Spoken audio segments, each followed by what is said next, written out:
Bueno, zela kondo, ezta? Bigarren denboraldia, tal cual, baina konfinamendua, lehenengoa, zelan? Ondo ala lanean. Bigarrena. Nik ez nuen balkoian abestu, ez nuen jogarik egin, ez nuen zera ogirik egin, nik lan egin nuen. Etxetik, hori bai, etxetik. Graffiti, programa fino, polita, irratian, ondo. Bueno, kara, eta etxean lan egiteko zer bar da? Disiplina, ordena, ez da, txukuntasuna. Baina, karo, etxean zaudenean, onerako eta txarrerako, bai, bueno, irratian bezala, ondo dakizu, Antxon, ez zaitu inork ikusten. Eta orduan, karo, zure estandarrak maldan bera doaz, ez da, presio soziala falta eta paka. Orduan, dutxatxetik zer ba, aurpegia putxu begarbitzera eta listo. Plantxatxetik alkondara kastintzera. Eta horrastetik, ja. Bueno, honegaz pasau gina ez. Bueno, orduan nik kontzeptu berria eta erosoa asmatu neban. Pijama punkitasuna. Ze, pijaman, ze eroso goten data, ze gozo, eta etxean egoteko ondo dau.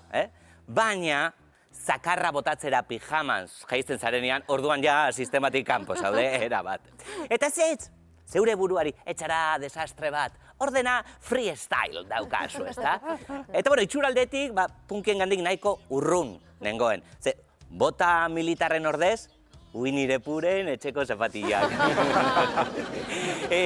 Kalimotxo arrastoen ordez, zerakit, kafetxue eta gaietak, ezta? Maria, gaietak, Maria.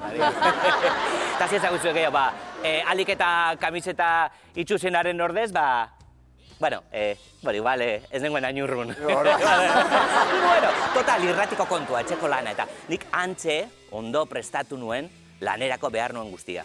Lehenengo gauza, espazio txukuna, lehioan ondoan, ederto. Gero, mikrofonoa, noskiza, bat bi, ok, fenomeno.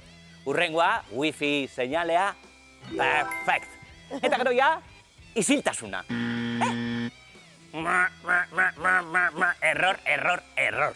Konfinamendua, claro. Eta orduan zer, azpiko lagunak Hitchcocken filmografia guztia, baina topera gainera. Aldamenekoak, konfinamendua, gitarra jotzen ikasteko aprobetxatu zuen, rakata. Hasierako lesiako okerrera dira, noski. Aldamenekoak, telefono kontaktu guztiei, bideo deiak egiteko aprobetxatu zuen, bai, Skype, Hitchi, Meet eta Putxika galera, zenbaka galera gaur, Eta gainekoak, 750 kanika pasilloan bera bota challenge, Tani antxe, ezta? Punki, baina cool, Irratsaioa egin nahian, Feliz Linaresekin berbetan.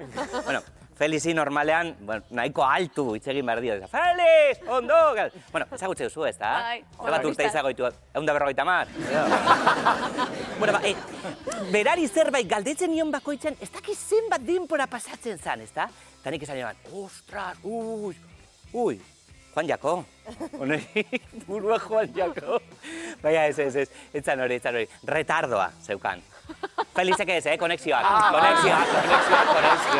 Ze, etxetik irratira eta buelta egiteko ahotsak 15 segundu behar zituen. 15 segundutan gauza pila gilek ez erdakin nipa. 100 metrotako errekorra 15 segundutan hautsi daiteke. Berde dagoen aguakatea bebai, ez da 15 segundutan usteldu daiteke.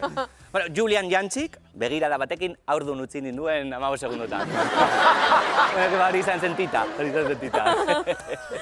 Total, 15 segundotako erretardo hori irratian. Eternidad bada, irratian, ez da, isiltasuna hori da, okerrena. Eta arduan, isilune bakoitzean, azpikoaren txen, aldamenekoaren gitarra, tra, eta bestea, ei, tia, zema duz, ez zara nirekin akordatzen. Eta goiko kanika guztiak, eta ni, Feliz, tio, eta ze pelikula ikusi duzu azken aste honetan?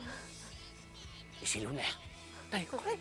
Konexioa galdu dut, gertatzen ari da. Eta arduan, karo, zarata guzti horiek sartu eta ni me cago en la Rusia de Putin, la USA de Trump, la China de bla, 15 segundotan. Eta orduan bapatean, Felizek lasai. Galder, tio, ondo zaude, la ventana indiskreta.